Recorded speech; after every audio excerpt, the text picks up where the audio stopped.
Shalom, rekan-rekan pemuda Gereja Kibait. Bagaimana kabarnya hari ini?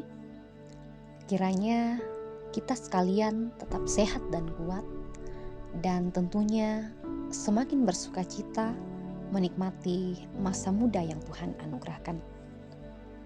Pada hari ini, saya rindu untuk membagikan firman Tuhan kepada kita sekalian, dan firman-Nya saya telah persiapkan, saya pilih dalam kitab Hakim-Hakim pasal 6 ayat 16. Kitab Hakim-Hakim pasalnya yang ke-6 ayatnya yang ke-16.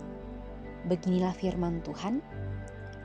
Berfirmanlah Tuhan kepadanya, tetapi akulah yang menyertai engkau. Sebab itu engkau akan memukul kalah orang Midian itu sampai habis. Masih dengan tema umum yang diberikan Biro PKM, yaitu Ready, Steady, Go.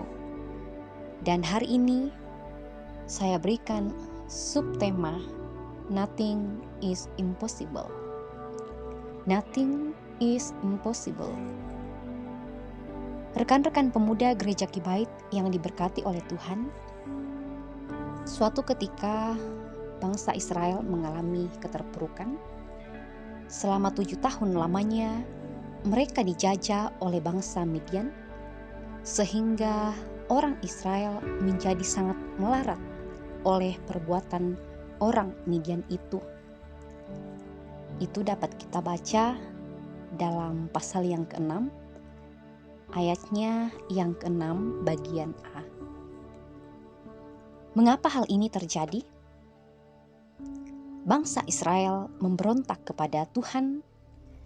Mereka melakukan apa yang jahat di mata Tuhan.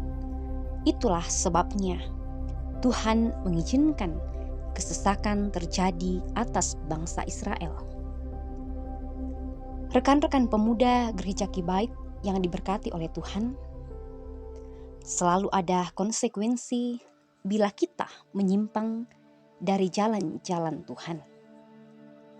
Karena begitu perkasanya bangsa Midian, sehingga bangsa Israel mengalami ketakutan yang luar biasa, sampai-sampai mereka harus bersembunyi di gua-gua, ada yang bersembunyi di kubu-kubu.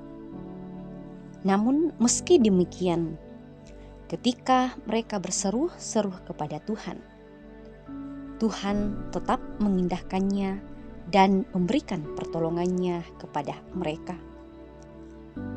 Lalu, bagaimana Tuhan menyatakan pertolongannya itu?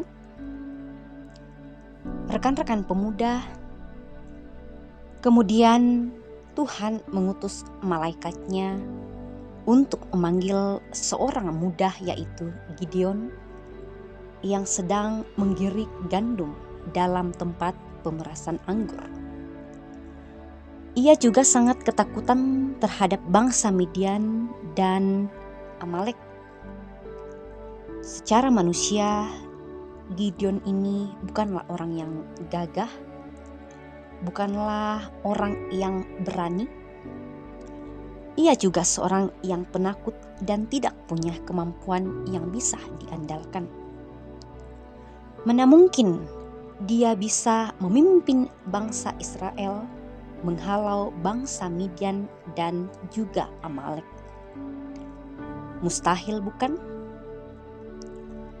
Dalam Kejadian pasal 18 ayat 14a, firman Tuhan katakan, adakah sesuatu apapun yang mustahil untuk Tuhan?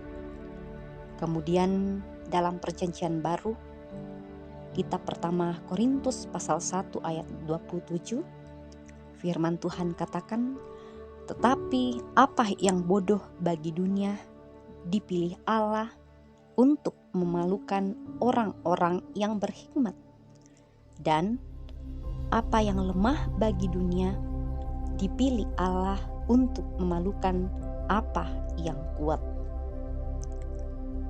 Masih ingatkah perenungan kita kemarin? Bukankah Hal yang sama ini juga terjadi pada Daud. Gideon juga demikian. Ia hanya berasal dari kaum yang paling kecil di antara suku Manasye dan kemudian di antara kaum keluarganya. Bila kita baca kisah Gideon lebih lanjut, terlihat betapa Allah memakai Gideon menjadi pahlawan Israel yang gagah perkasa dan sanggup mengalahkan bangsa Midian. Karena itu, rekan-rekan pemuda Gereja Kibait yang sama diberkati oleh Tuhan, apapun keadaan kita hari ini, jangan pernah menyerah. Sebab Tuhan selalu punya keajaiban. Dia sanggup mengubah keterpurukan menjadi kemenangan, sebab bagi Dia tidak ada yang mustahil. Kalau Gideon saja, Daud juga mengalami penyertaan Tuhan, mengalami pertolongan Tuhan, pimpinan Tuhan, apalagi kita yang ada hari ini. Tentu juga kita akan mengalami, menikmati hal yang demikian. Asal kita mau terus berserah diri kepada Tuhan, memiliki hubungan yang semakin karib dengan Allah, dan tetap tinggal di dalam iman itu.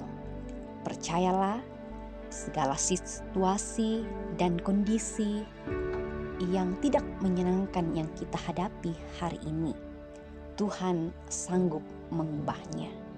Tidak ada yang mustahil bagi Allah. Demikianlah firman Tuhan hari ini. Kiranya kita sekalian diberkati, tetap menjadi pemuda-pemudi Kristus yang sejati, yang tetap berdiri teguh di dalam iman kepadanya. Tuhan Yesus memberkati.